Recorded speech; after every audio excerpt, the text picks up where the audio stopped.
ಅಡಿಗಳರ ಪೊರೆದ ಅಮ್ಮ, ನಿನ್ನ ಶುಭನಾಮ ಹಾಡುವೆವು ಹರಸೆ ಅಮ್ಮ.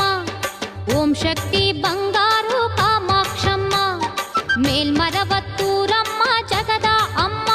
ಶ್ರೀ ಬಂಗಾರು ಅಡಿಗಳರ ಪೊರೆದ ಅಮ್ಮ, ನಿನ್ನ ಶುಭನಾಮ ಹಾಡುವೆವು ಹರಸೆ ಅಮ್ಮ.